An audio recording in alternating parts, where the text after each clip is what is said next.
I would say for me personally, I think it's every leader needs a place where your soul can catch its breath. That people would think it's boring. Like I don't have time to have stillness, to be intentional about moments of stillness in your life. Welcome to Career Coaching Secrets, the podcast where we talk with successful career coaches on how they built their success and the hard lessons they learned along the way. My name is Davis Wynn, and I'm the founder of Purple Circle, where we help career coaches scale their business to $100,000 years, $100,000 months, and even $100,000 weeks.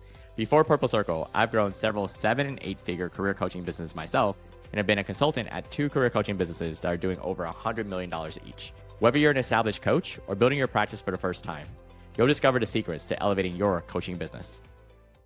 Welcome to Career Coaching Secrets Podcast. I'm Pedro, and I'm joined by Dr. Johnny Parker, who believes that great leaders last because they lead themselves first, yet even the strongest hit walls they cannot break. For more than a decade, he has studied how psychology, theology, story, and identity shape performance and presence, taking him from coaching senior executive to teaching positive psychology at Johns Hopkins University. His work has led to being named International Coach of the Year and featured on the cover of Success International Business Magazine.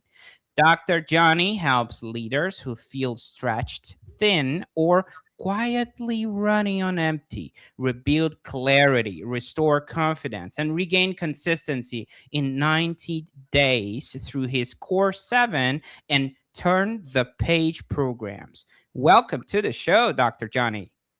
Hey, it's great to be with you, Pedro. Yeah, I'm excited that you're here from the day we met, and pretty pumped about recording an episode with you, Doctor. Now, before we go into what you do now, I'm curious how this all actually started, right? So what was going on in your life when coaching became more than just an idea? I had a lot of external success early in my life. I started my career as a marriage and family therapist, and I had a lot of success in that. I wrote a best-selling marriage book. I'm traveling internationally. I'm on CNN International. I'm on Fox News Radio. I'm everywhere. Snap, crackle, pop, making more money, traveling internationally. I'm early in my marriage. But I hit a wall, Pedro, because I got to here. I write a marriage book, and then my marriage goes through a dark place. And I can remember specifically, I was turning 40, and my wife said, "What do I want for my birthday?" I said, "I just want to go alone to the ocean and just really think, pray, meditate, and figure out what's going on." And what I found was I was not as healthy as I appeared to be successful. And not only did I see that in my life, I saw that I started to really reflect on the kinds of people that I had been working with up until that point. And I saw the same story in their story and their lives. So I said, you know what? This was a pivot for me to really look at when I've been at my best, what was going on. And for me, I call that the front stage of my life, look, snap, crackle, pop. I got a lot of things that I thought I wanted: money, notoriety, best-selling book, international travel, keynote speaker. But my backstage, Pedro, there was panic attacks, there was depression, there was a lot of stress, and I did not know. It was very confusing because how did I get this external successful life, but internally, I had outperformed my my inner life. Wow. I'm processing everything you told me, First of all, let me pinpoint one thing that I feel is crucial here. It's like the vulnerability aspect. I mean, you had skin in the game, right? You were talking about marriage counseling and therapy and all of that. And your own marriage later down the road went south. So, wow, that's impactful. But I want to understand one thing, right? There's a shift that happened to you, right? Yeah. You were doing the marriage stuff, and then at a certain point, you shifted to coaching, right? Yeah. Which is therapy to coaching. So how that played out, because I had people in the show that were in the same shoes as you, like they were therapists and then they changed to coaches because, Yeah. and they told me because they want to get their hands dirtier. They want to have more action. They wanted to be more active in the other sides. How that played out for you, Dr. Johnny? Yeah, well, because I began realizing that many of the people that were coming to me were CEOs, they were professional athletes, they were C-suite leaders, they were high performing, highly impactful, highly responsible, highly driven people. And I saw the same patterns in their life. And so I said, I don't want to continue to focus on it in the counseling realm, even though I understand it, I support it, and I affirm it, on pathology, on what's wrong with people. I want to focus on what's right with people. And that's why I began to really focus on positive psychology, which is all about human flourishing. And as you shared, I was able to teach that at a premier institution called Johns Hopkins University. And so that's what shifted me to want to take it to, and I was getting organically, Pedro, invited into the CEO space, the C-suite, into organizations, and to help them with how to build a team that thrives, how to build and how to have life work rhythm over work-life balance, how to stay focused, how to build a team that eliminates toxicity. So all this stuff. So yeah, I said, oh wow, and it paid better. To be honestly, if I didn't have to go through insurance companies anymore. I can just work directly with an organization, or a leader, a CEO. One thing that former guest told me is that the therapists are so regulated, right? So much red tape. Exactly. Is that something that also helped you moving towards coaching? The bureaucracy and all that red tape that you're like, oh, now I can help internationally. Now I can Absolutely. serve business outside of the state. Did that play out? Absolutely. Yeah, it was. Coaching has become more and more, it's moving more and more to being regulated and being policed. And I've gone through the program, ICF, International Coaching Federation, and I'm an associate ICF affiliated or approved coach. So I think that's important for the field. But yes, that was very, very freeing that I can do this work, don't have to go through insurance companies, get paid more money, and really do something that was life-giving to the client, and it was enriching for me as well. It was a win-win. Okay. And once you were out there, right, you made that shift from therapist to coach. Who are the people that kept showing up? You kind of mentioned it. You browsed through it. You said CEOs. You mentioned athletes, but the ones you noticed like, oh, the tribe changed. I'm serving different people right now, and how that play out for you? Yeah, definitely. I began to get many, many, many men, excuse me, in that 35-year-old corridor, right between that 35 and 50 seemed to be the avatar, seemed to be the sweet spot. Without me going after them, they were coming after me. I didn't chase them because I steward impact. I don't chase clients. I steward impact. And as I stewarded that impact in their lives, they began to be attracted to me. And they were also attracted to my vulnerability, my transparency in my own story. So that began to happen organically because I didn't really know about the marketing side of this stuff. And so I didn't know anything about that. That came later, but I began to notice male 35 to 50 and some women, and they were highly performing, highly driven, winning externally, but losing themselves and their soul internally. Okay. Now let's give a step back here and talk a little bit about marketing, right? So a little bit about business side. Let's pretend I'm one of those, your ideal client profile, right? The CEO and athletes 35 to 50.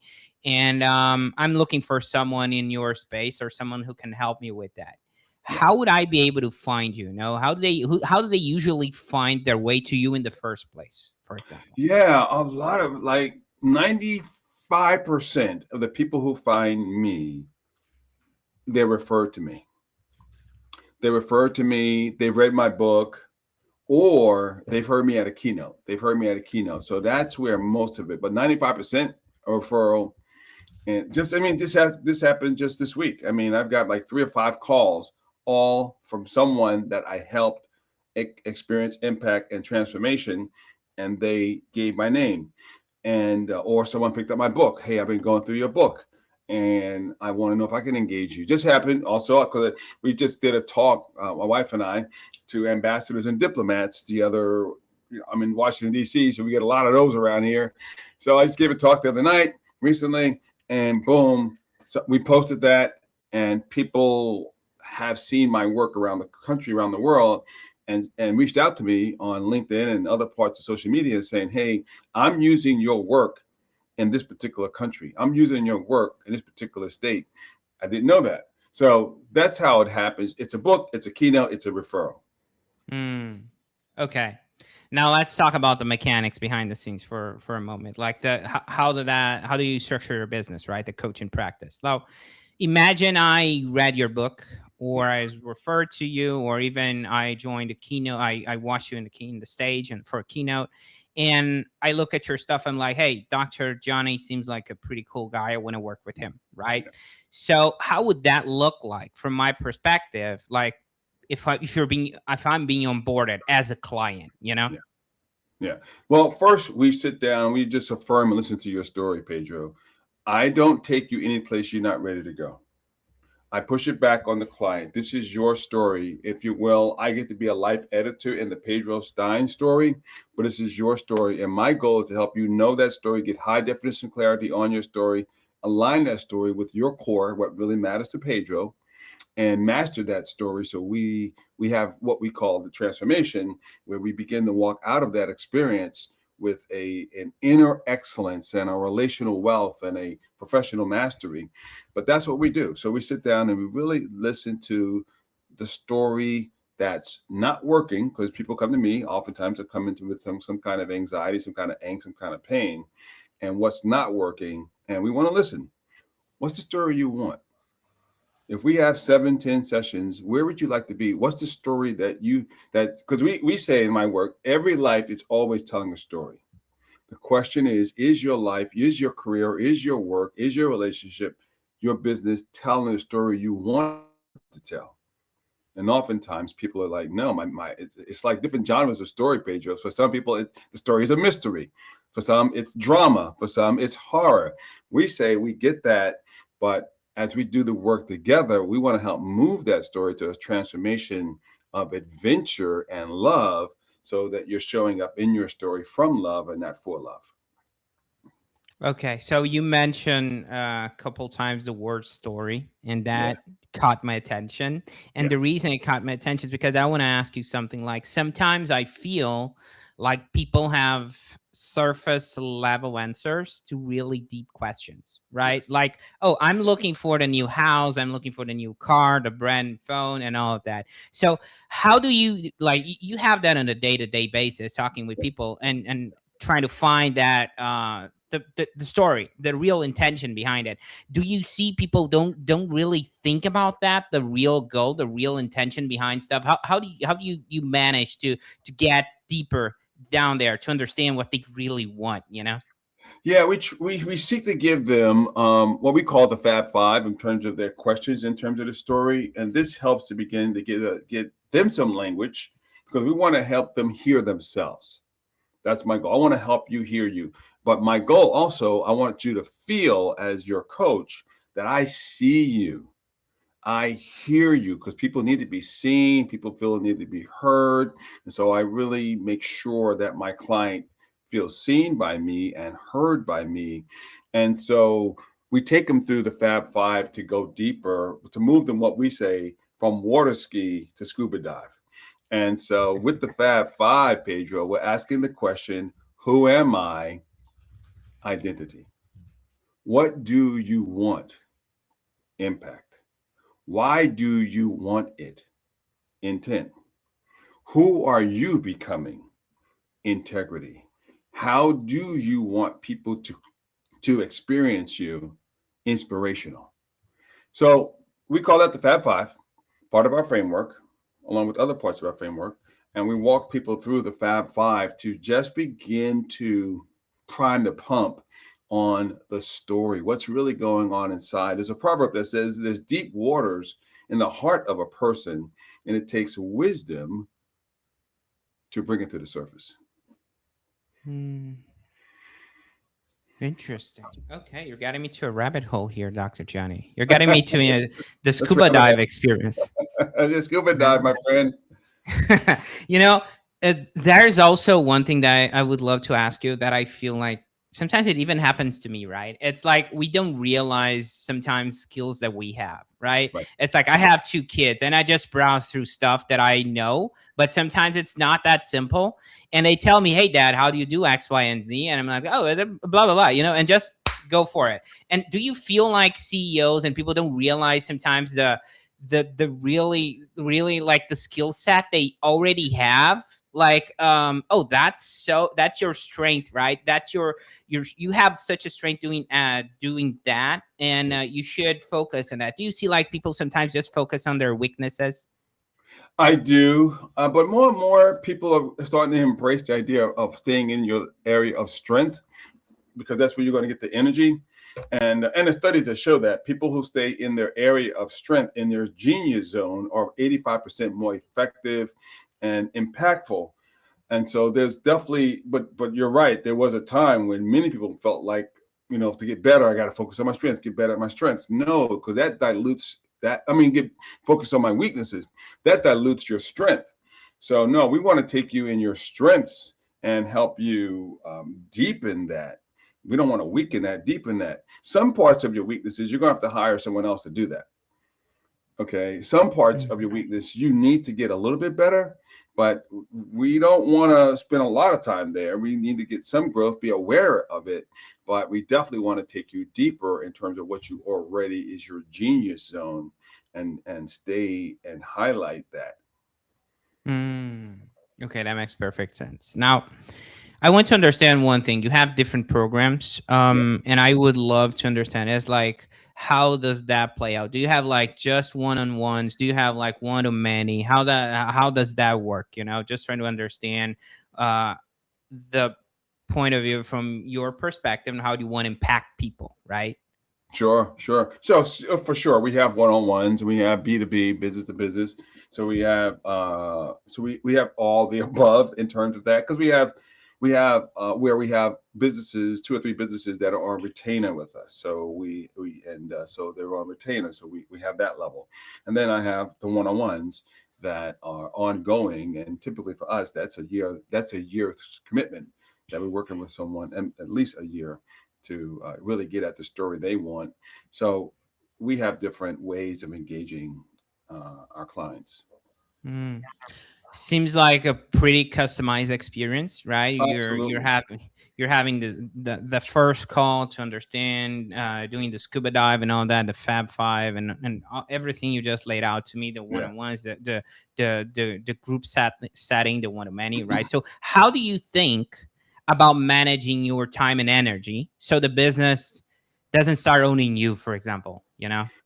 Yeah, well, you know what? You just hit my that's such a personal, richly personal part of my story, and the story I take with others, because that's the danger. There are many leaders, many CEOs, many career coaches, many people developing businesses that can scale and lose their soul, lose themselves. And that happened to me. And that's happening more and more with people that's paying attention to the front stage, as they should, and that matters, but they don't have a firmly anchored, rooted, grounded wellness in terms of the backstage. And that's really where my work focuses more and more today, because what happens, they start off well, they run well, but they drift from the core. They drift from themselves. They drift from their family. They drift from their health. And they have less peace. They have more chaos. They have more stress. And so that, having lived that, Pedro, in my own story, that really is the burden and the passion that I bring to career coaches, and bring to CEOs, C-suite, NFL owners, NBA owners, and I bring to the leaders from the Silicon Valley too, because we hear what happens. We live in a world that's very, very front stage focused. And you hear the chant all the time on social media. It sounds like this: be more, do more, have more, get more, be more, do more, have more, get more, be more, do more, have more, get more, be more, do more, have more, get more. Don't you? I mean, that's it. That's like the song, that's the chant every day. And you're like, yeah, I want to do it. And we go for it. We all go for it. But the danger is if you stay with that chant over time, you will outperform your inner life. And you're going to suffer. It's going to show up. It's just a matter of time. And it seems like it shows up a lot with, particularly with men. And I had it with women as well. Somewhere in that 35 to 50-year old, they hit a wall, man. They hit a wall, and they've been successful. They're not broken per se. They've drifted. They've been successful, but they know something is slightly off. Something is slightly off. I'm not proud of the story that I'm living. If they're married, they see it in their marriage. If they got kids, they feel it with their kids. They look at it with their team. I mean, do you remember last summer a year ago when the whole Coldplay kiss, the Coldplay, the kiss cam? Yeah, that's a perfect example. Now, Pedro, his name Andy Byron, okay, that's the CEO of Astronomers, this company, a tech company. He didn't say 15, 20 years ago when he married his wife, I don't know how long they were married, that I mean these vows today, but in 15, 20 years, I'm going to go to a Coldplay concert and be with a woman that's not you. He didn't say it, but it happened.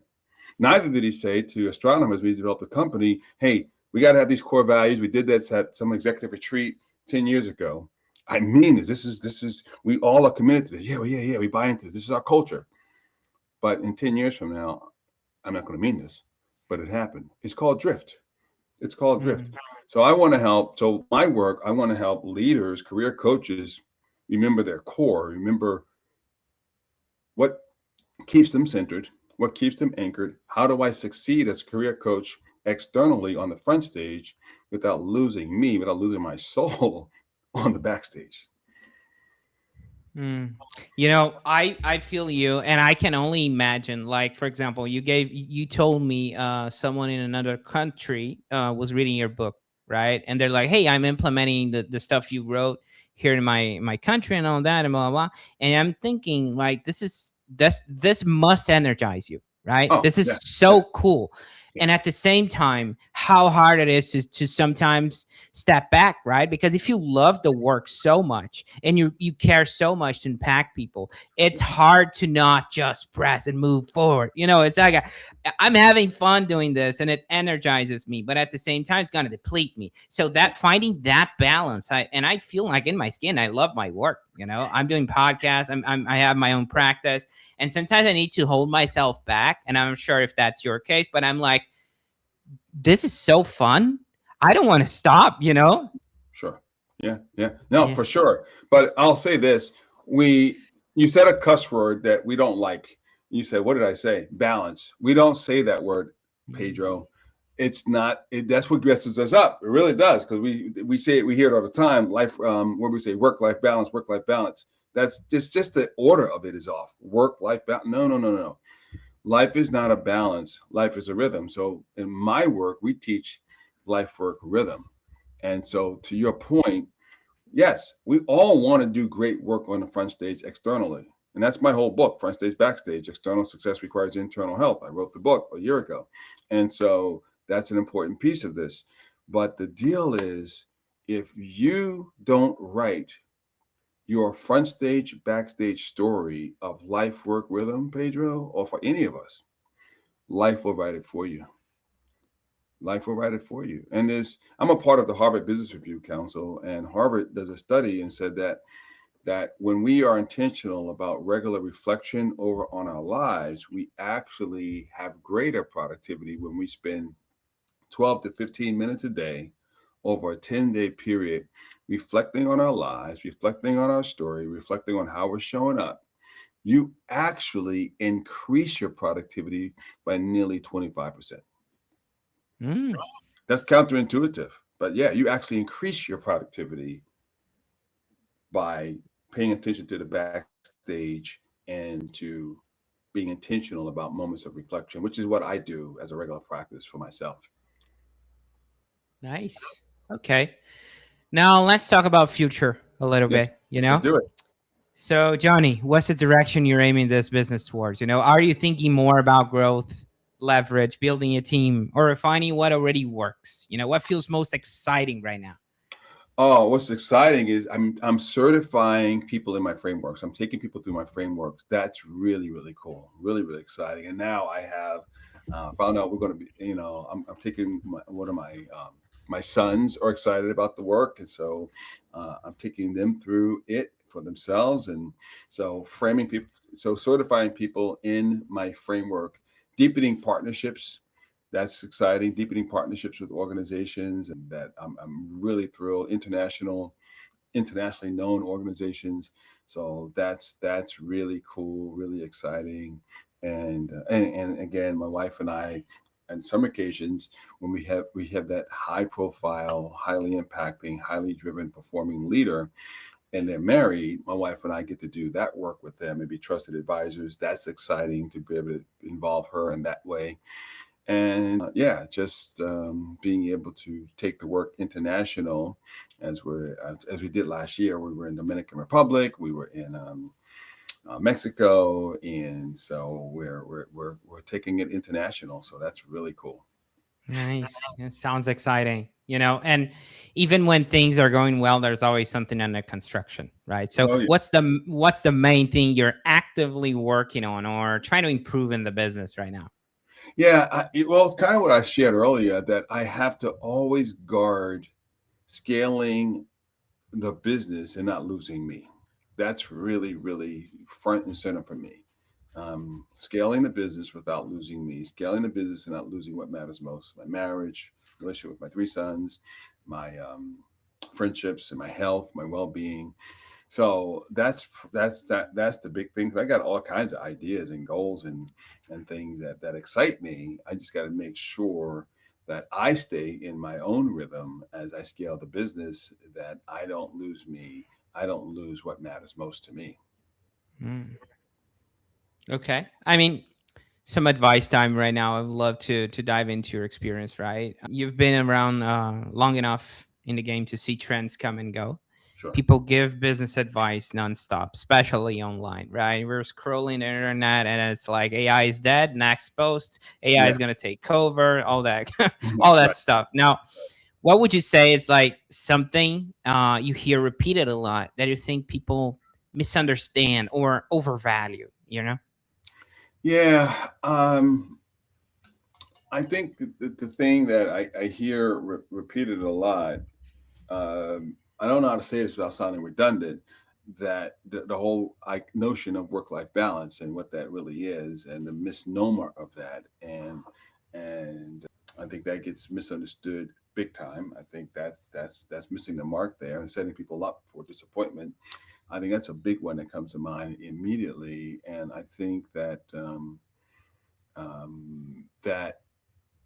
with all the trends and all the new things that happen, you got all the apps and you got the TikToks and all the social media platforms and a new platform.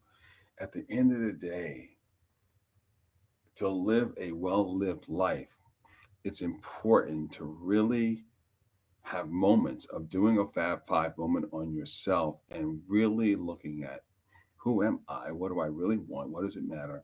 And to really be intentional about shaping the story, the life that I feel like I was born to live and tell. That's never going to go away. I'm still at the core of every human life, whether you're in Brazil, DC, Maryland, Black, white, Asian, Latino, it doesn't matter. We all have a need, core needs: to be seen, to be heard, to be known, and to be loved. That's never going to go away. No matter how many things change, technological in the world, that's never going to go away. And we have to continue to speak to those things, continue to look at what some would say soft skills. No, I agree with Simon Sinek. Soft skills are human skills. And so to be great at the basic, to be great at human skills is never going to go away, no matter what happens in technological world. Hmm. Do you have like top of your mind here, like an example of someone that went through your program? Obviously no names, and just Right. like something that you saw happening using the Fab Five that they actually found the rhythm, just so we can try to understand the outcome here. I'm just trying to pinpoint something, and instead of trying to picture it when I hear from you, someone that went through it, and you're like, they changed from X to Z, and this happened. Oh yeah, absolutely. There's a person. There's a couple of people that come to mind. I'm editing in my mind as I say that. I'm thinking of leaders I work with from the Silicon Valley who came to me and were highly stressed, highly stressed, highly stressed, highly stressed. And as we applied the framework of Fab Five along with other tools and resources, we saw the transformation happen. We saw the transformation happen of moving from performance to presence, moving from more stillness versus strategy, moving from a, um, a success to significance, moving into the inner excellence that they've wanted, moving into a relational wealth with themselves, with their team, because this person pretty much owned a company, and moving into a professional mastery over their life and work. So that's the joy of the work, is watching that happen, see it happen in my own life, practice it in my own life, but to see it happen with clients, and to know that if it trickles, if it, the trickle down effect, right? So to win and impact that person as a CEO, senior vice president, C-suite leader, well, guess what? It's going to impact their team. It just trickles down throughout the culture and the team, and so that's that's the multiplying effect of it all. Yeah. The ripple effect. I love it. Absolutely. Now, on the flip side, what's something boring or not as hyped that you wish more people actually paid attention to, you know? I would say for me personally, I think it's every leader needs a place where your soul can catch its breath. That people would think it's boring. Like, I don't have time to have stillness, to be intentional about moments of stillness in your life. And so for me personally, I have some woods and trees and stream near my home. I go out there a lot and I just think, I pray, I journal, I reflect. And I think people think that is boring. And I think the other thing, I have a practice that I bring to a lot of my clients that at first it feels strange to them, but they have said it's been incredibly impactful. We call it SPA, Pedro. So SPA is SPA. It stands for you get still, you stop and you get still, and then you get present and you breathe. You just practice breathing in for 4 or 5 seconds, holding your breath for 4 or 5 seconds, and you're blowing out like you're blowing out a candle. And then you just affirm. You affirm gratitude. You affirm joy. You affirm. And the power of that is, especially with the breathing, you're actually slowing down the amygdala, the part of the brain that deals with decision making and emotions. Well, when you do that, you're going to be able to make better decisions when you do this, and you're going to have greater clarity in relationships and managing your emotions. So I tell a lot of my clients, it may feel boring, but do not schedule back to back to back to back to back coaching or meetings. Career coaches need to hear that. You don't want to go back to back to back. Your calendar loves it. Your brain said, what did I do to deserve this? Because your brain is in battle mode, and that's what you're in. You're in battle mode. You're in this, you're always on. And so you need to let time for your brain, your soul to just breathe. And so some people find that, oh, I don't have time for that. I need to keep it going. I got big momentum. But no, it may feel boring, but stay with it, because in the long run, it's going to help you sustain your impact as you sustain yourself. Okay, I have a question like about Yeah, that. Is it more like on a day-to-day basis, or is it more like when you get triggered? You know, when you have that moment that and nothing is going the way I want to go, and I may have like a bad response, like for example, right. you know, whatever in the Sure. business. It's like right now I need to do that, or is something that I just need to add to my routine? Oh, it needs to be both. Definitely needs to be a part of. You need to have it as what I call a big gulp in the morning, because it sets the trajectory. Like you just took a sip right now, but then you need to have sips throughout your day. You need a big gulp in the morning, where it's a little longer version, but then you need a sip at 1:13 in the afternoon, when your circadian rhythm and your energy starts to take a dip, right? So you need to have big gulp morning, sips throughout the day. Interesting. Okay. And Dr. Johnny, before we close this out, if someone resonated with what you shared and wants to So, follow your work, yeah, where should they go? Mainly, we're gonna have in the description all the links and sure. all of that. Sure, It's sure, sure. just like, and if you want to expand a little bit about your book, Yeah, sure. you Thank you. have the spotlight. Oh, fantastic, Pedro. Yeah, they can go to my name, my website, johnnyparker.com. And there they will be able to download some really, really cool resources. One is all around thriving, and it's a tool called Rise that we developed in 2020 that helped T-Mobile, helped a number of Fortune 500 companies apply this tool, because the tool is baked in grit and resilience. So they should download that. And there's another tool there that talks about life work balance versus work life balance versus life work rhythm. So there's some really, really cool tools there. So johnnyparker.com. And then the book. Yeah, the book is the newest book is Front Stage Backstage, that came out a year ago. So I've written 6 books. And Front Stage Backstage is the whole idea that your external life, so external life for career coaches and anyone in this space as a leader, you have technology, you have social media, you have your family, you may be married, you may not be married, you have friends, you have fitness, you have finances, you have productivity, performance, you have all these things on the front stage that all matter. And we affirm that. We say the backstage matters more because the backstage is the root system. The front stage is the fruit, the backstage is the root. And so the book talks about how to really anchor your backstage, and the framework in the book is story. So we look at your soul, the deepest part of who you are. We look at your transparency, that you have to have had transparency with yourself, with safe people, mostly safe people. And we say even a faith factor is a big factor there, spiritual. And then we look at optimization. How do you stay well in your story, physical, emotional, relational, mental? And so there's that. And then the rhythm that I shared earlier, that's a part of it. And then you yield. Career coaches and leaders always give themselves to a purpose, to a cause that's greater than themselves. And then we have the neuroscience. We bring a lot of the neuroscience and positive psychology all to the book. And so the book is, yeah. So that's the book in a nutshell. I feel the need to highlight some part of our conversation today that really stood out to me. I would say when you told me about the panic attacks in the backstage, how you had that skyrocket early days, 20-year-old, and everything that happened after with your own marriage, when I mentioned the capacity situation, especially in the coaching space, that's something that hits a lot of coaches. And you're like, oh, that's a that's a danger for me. I still need to guard myself and all of that. So to me, that shows you can be so vulnerable. And that is such a powerful asset to a true coach, because at the end of the day, you're building relationships with your coachees and your Absolutely. clients, however you want to call them. So you're in the same level, you're leveling the playing field towards vulnerability.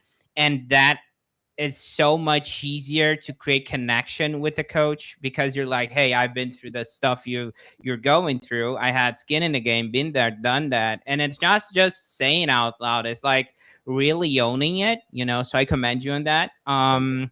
Another thing, it's like you mentioned that you don't take about when you're the first call, right? I don't take you to any place you're not ready to go. That's what you told me. That's the quote, which to me shows it's a testament of integrity, right? It's not about just pushing someone to a process and saying, hey, you need to buy my program, you need to do X, Y, and Z.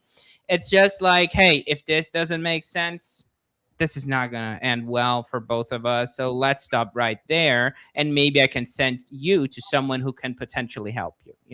So I really like that. The Fab Five framework you told me, that you take people from ski to scuba diving, water ski to scuba diving. That is so funny and such a great analogy. It's like we're going to dive deep, right?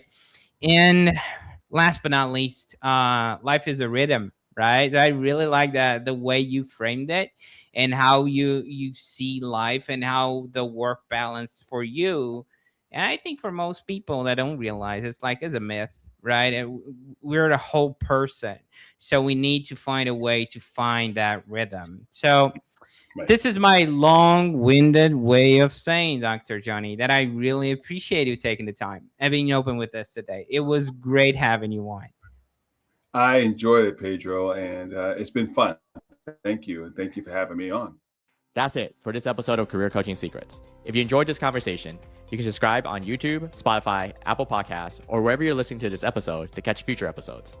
This podcast was brought to you by Purple Circle, where we help career coaches scale their business to $100,000 years, $100,000 months, or even $100,000 weeks, all without burning out and making sure that you're making the impact and having the life that you want. To learn more about our community and how we can help you, visit joinpurplecircle.com.